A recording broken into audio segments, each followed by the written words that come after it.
Y estamos de regreso en Hoy es Noticia, tal como les habíamos adelantado. Está aquí en la sala de redacción, en nuestra mesa de trabajo, la ministra de la Mujer y Equidad de Género, Antonia Orellana. Ministra, gracias por acompañarnos a esta hora de la tarde, en este viernes en que se han acumulado varios temas durante la semana. Ha sido una semana compleja y con temas bastante densos, algunos de ellos que vamos a empezar a tocar. Pero quisiera partir por tal vez lo último, lo más noticioso que hemos conocido en las últimas horas, que son los chats entre la diputada Catalina Pérez y su expareja Daniel Andrade.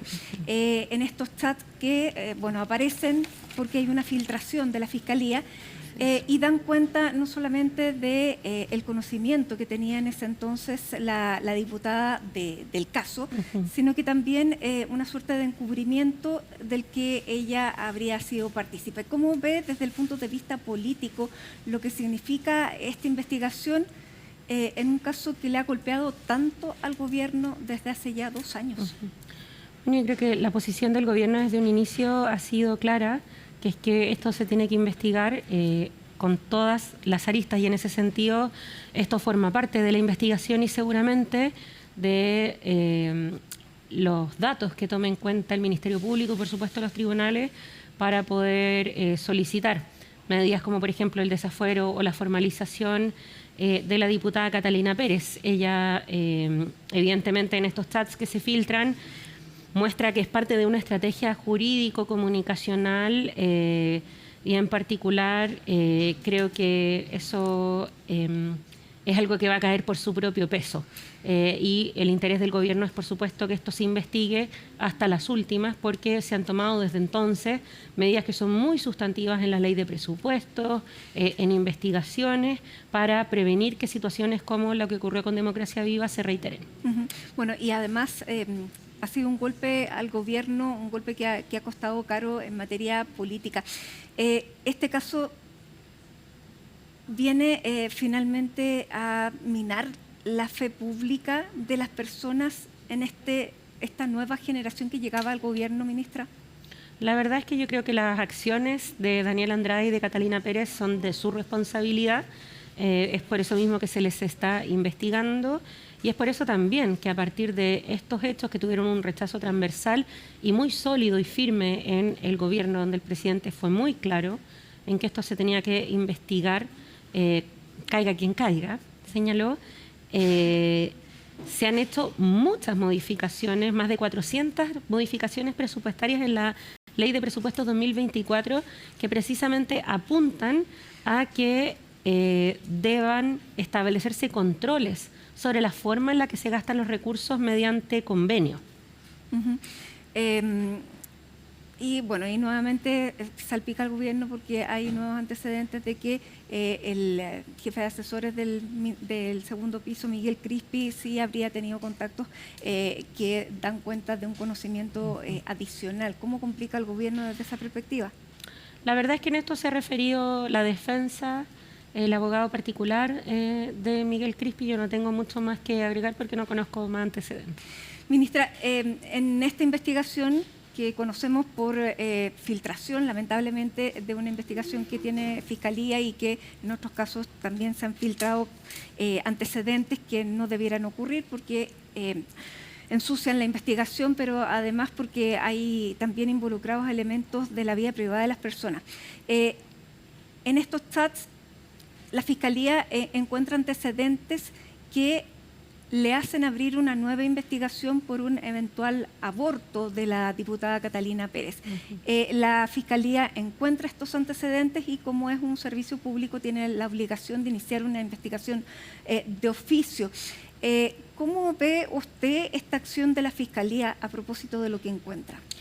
Bueno, evidentemente obedece a que en nuestro país todavía el aborto es un delito, excepto en las 3 causales.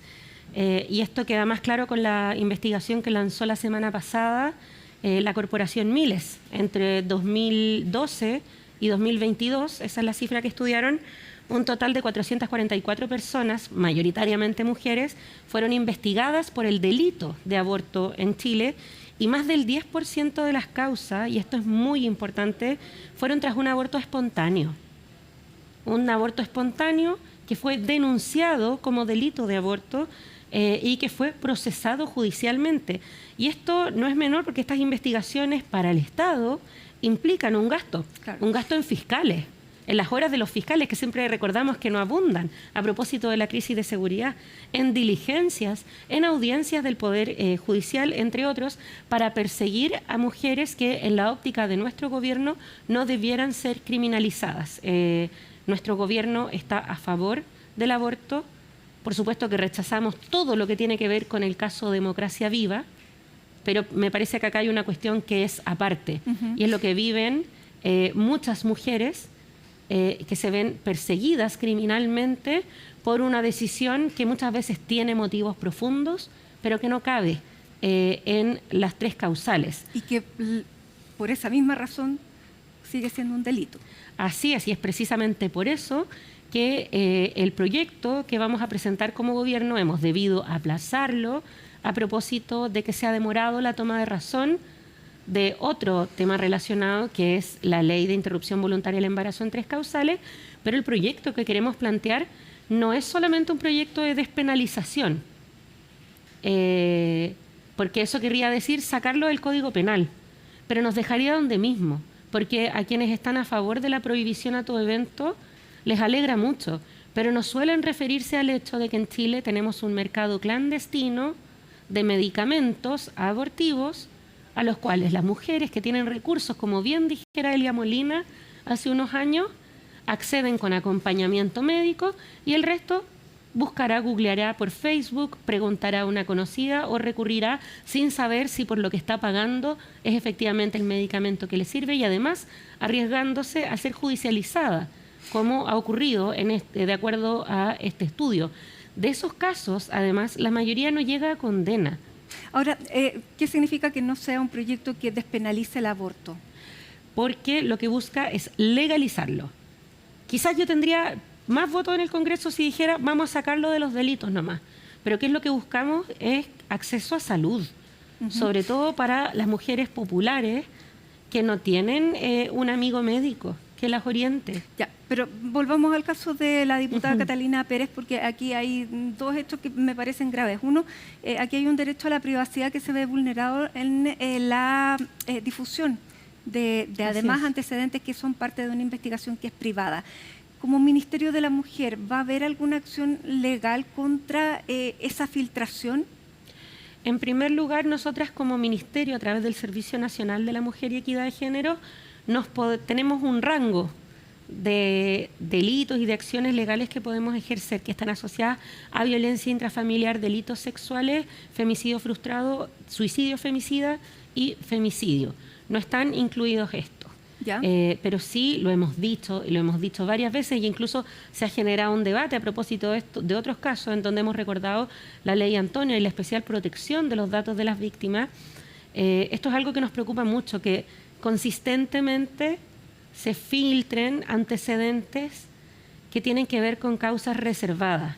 Y ahí lo quiero decir bien claramente. ¿A quién le conviene que se filtren causas reservadas que tienen que ver con delitos hacia mujeres?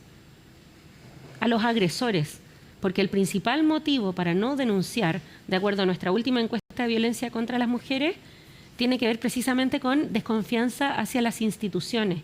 Y nuestras usuarias de los programas de atención en violencia nos preguntan, oye, pero ella vive en un pueblo pequeño, ¿se va a enterar todo el mundo? Oye, pero esto no va a quedar ahí expuesto, ¿cierto? Pero la señal que están recibiendo desde el debate público es que los casos sí se filtran y me parece que eso es muy negativo para las mujeres. Ministra, y esto sigue siendo un delito. Por lo tanto, me imagino que usted está de acuerdo con el curso que tomó la investigación por Fiscalía. La verdad es que también hay principios de oportunidad que el Ministerio Público puede ocupar. Yo desconozco los detalles del caso. Pero ante un delito, como organismo público, tiene un deber de investigar. Así es, pero también al mismo tiempo siempre tenemos una tasa de archivos provisionales de los delitos de violencia intrafamiliar, a propósito del principio de oportunidad, que es altísima. La hemos revertido este año un poco gracias a la Ley Integral contra la Violencia y sus nuevas disposiciones, que obligan a que se haga una audiencia de control de cautelares para que podamos revisar el riesgo en el que está una mujer. Pero la verdad es que se archivan causas por cosas que ya son delitos todo el tiempo en base a la idea del principio de oportunidad. La pregunta es ¿por qué las causas de aborto? Siendo que tienen tan baja tasa de éxito, de condena, de que un 10% al menos viene de abortos espontáneos atendidos en la salud, de denunciantes anónimos. En una crisis de seguridad se invierte tiempo, recursos, esfuerzos que no sobran en un delito que además, en opinión de nuestro gobierno, y esperemos que el Congreso obre en consecuencia, no debiera ser un delito. Pero sigue siendo un delito porque en la legislación vigente, por supuesto. La legislación, y esta pregunta a lo mejor es un poco difícil de contestar, pero si usted hubiera conocido de estos antecedentes, usted es funcionaria pública, ¿habría tenido la obligación de hacer la denuncia? ¿La habría hecho? Los funcionarios públicos tenemos la obligación legal de denunciar cualquier delito que conozcamos. Ya. Es la obligación legal. Bien, pasemos al caso lamentable que ocurrió durante este martes, que una funcionaria de la Defensoría del Contribuyente del Ministerio de Hacienda se precipita desde el piso 14. Ella minutos antes hace una comunicación por redes sociales a sus cercanos denunciando que hay acoso laboral dentro de la Defensoría. Se inició una investigación, hay dos investigaciones, la investigación interna que hace el Ministerio, que es un sumario interno, y también está la investigación de la Fiscalía. De la Defensoría del Contribuyente, porque quiero recalcar que es un organismo autónomo, como Defensoría del Contribuyente. ¿Y qué rol tiene en esto el Ministerio de la Mujer y Equidad de Género?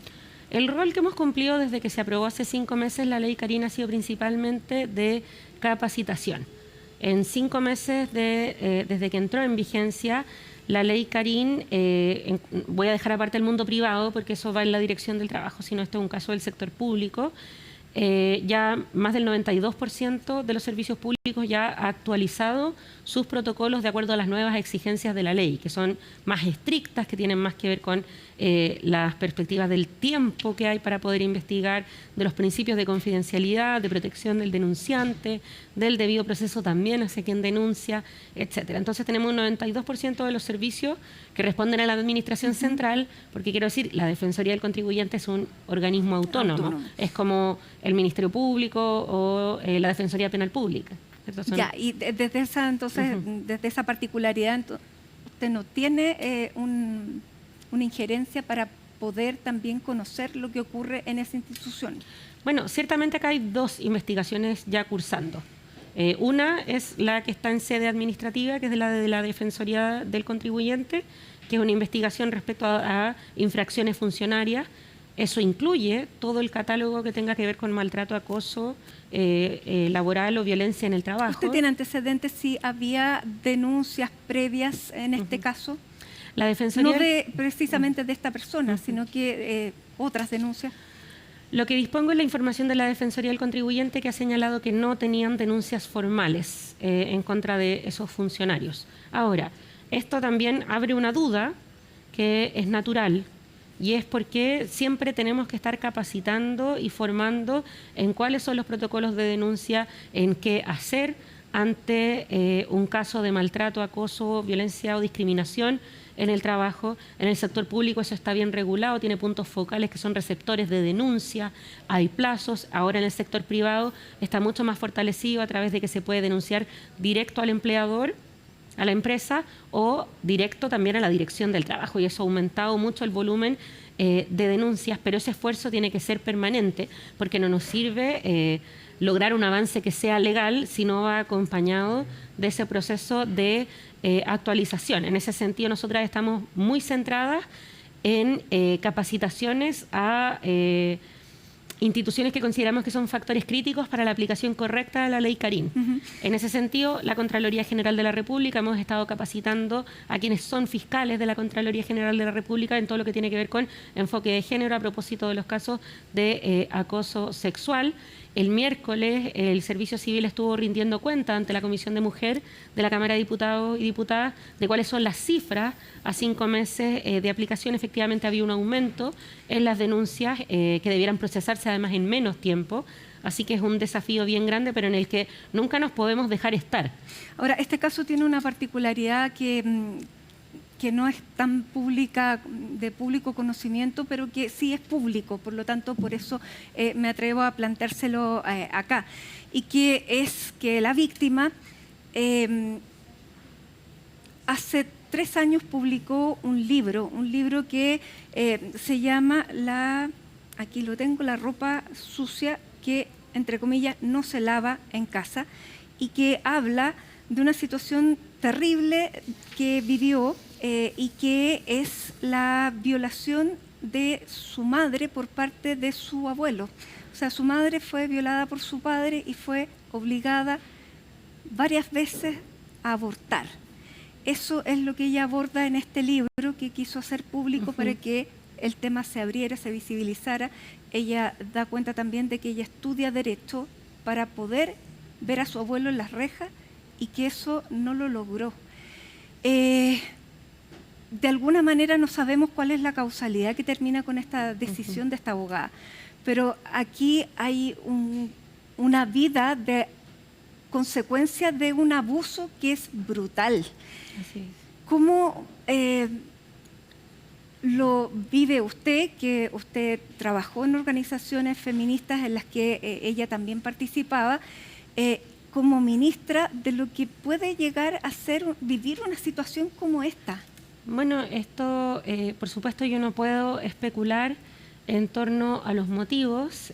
Hay una pauta de recomendaciones del Departamento de Salud Mental respecto a lo que podemos decir las autoridades. De hecho, por esa pauta si nos referimos a este tema, tengo que recordar que para cualquier persona que esté pasando por un momento difícil, tenga ideas sobre suicidio, piense recurrentemente sobre eso, está disponible el teléfono gratuito, *4141, y también que está disponible para jóvenes, el Hablemos de Todo, que es un chat especializado para jóvenes y adolescentes del Instituto Nacional de la Juventud, donde se puede hablar de todo, gratuito. Siempre hay una salida y eso es lo que... Así es, y que esto se puede prevenir y que la conversación, el buscar ayuda, es algo que definitivamente mejora la situación. Ahora, al respecto, bueno, justo hoy es una de las fechas en que a nivel mundial se conversa sobre abuso sexual infantil.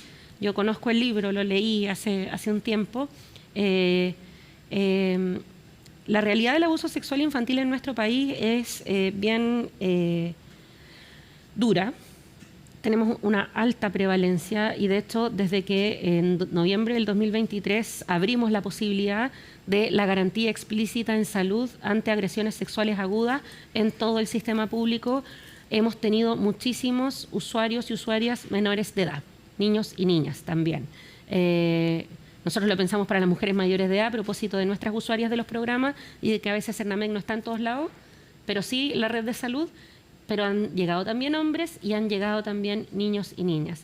Y creo que hay un paso fundamental que ha dado nuestro país que no estaba cuando ocurrieron los hechos que se relatan en forma más ficcionada en este libro, que es que nuestro país desde hace varios años ya tiene la ley de imprescriptibilidad del abuso sexual infantil. Eso quiere decir que los abusos que se cometen en contra de la infancia tienen derecho al tiempo las víctimas para denunciarlo, que van a poder denunciarlo a lo largo de sus vidas, porque las víctimas de abuso sexual infantil no denuncian cuando quieren, sino cuando la ley les decía, que era 10 años después de haber cumplido los 18 años, antes de esta ley de imprescriptibilidad, sino cuando pueden.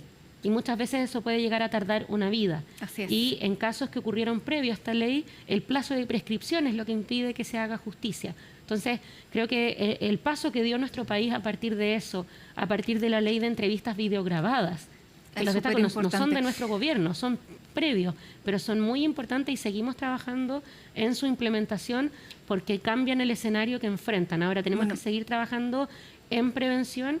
Y para eso, con el ministro Nicolás Cataldo, estamos estudiando un proyecto, una moción parlamentaria, que es para educar en la prevención del abuso sexual infantil. Ministra, tenemos que cambiar de tema rápidamente y bruscamente, pero nos queda muy poco. Pero también durante esta semana hubo un acuerdo entre el Gobierno y Chile Vamos para avanzar en una reforma previsional.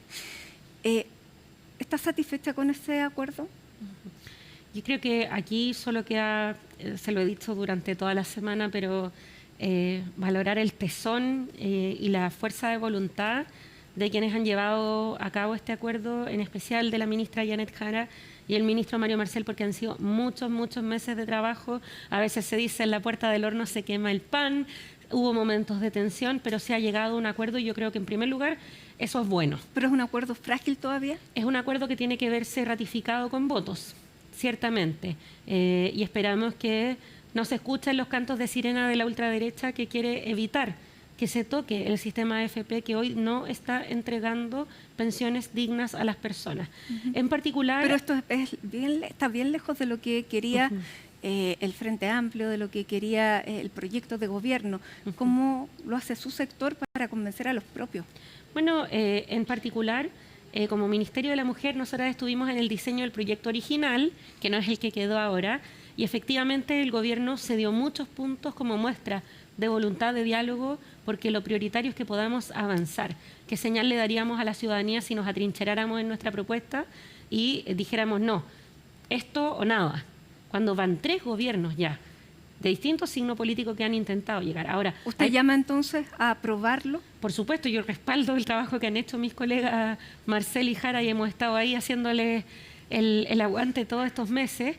Hay cosas que son dolorosas de que ya no estén para las mujeres, porque teníamos una propuesta de bono maternidad a propósito de que las lagunas de las mujeres, y hoy día lanzamos la encuesta de uso del tiempo, que ratifica que eso continúa siendo así.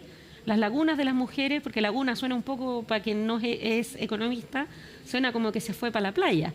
Las lagunas son de trabajo de cuidado en las mujeres. ¿Es una buena reforma para las mujeres, ministra? No tiene todo lo que queríamos porque fuimos buscando puntos de encuentro. Ya no está el bono maternidad, ya no está el complemento de cotizaciones para quienes cuidaron, no solo mujeres, sino para quienes cuidaron a personas con dependencia severa, que era una propuesta de complementar con cargo al Seguro Social, pero se aumenta la PGU a 250.000 pesos, se aumenta el universo de personas que reciben la PGU, como bien decía la presidenta en su primer gobierno, cuando hablamos de pilar solidario, hablamos sobre todo de mujeres, porque como tenemos menos años de cotización, tenemos menos fondos en las cuentas de capitalización individual, pero eso no quiere decir en ningún sentido que no hayamos trabajado. Ministra, ¿va a haber un trabajo con los propios? Porque usted decía, en la puerta del horno se quema el pan, todavía queda, queda todo este trabajo en el Senado, pero lo más difícil tal vez sea en la Cámara de Diputados. Yo creo que aquí lo que hay que hacer es valorar el que se haya llegado a un punto de acuerdo. Y creo que es un acuerdo que contiene muchos elementos beneficiosos para el país y espero que todos los sectores, por supuesto que incluyendo el mío, sepan poner eso por delante. Gracias, ministra. Ministra Antonia Orellana, ministra de la Mujer y Equidad de Género, gracias por estar aquí con nosotros en la sala de redacción de CNN Chile. Hacemos un alto y ya estamos de regreso.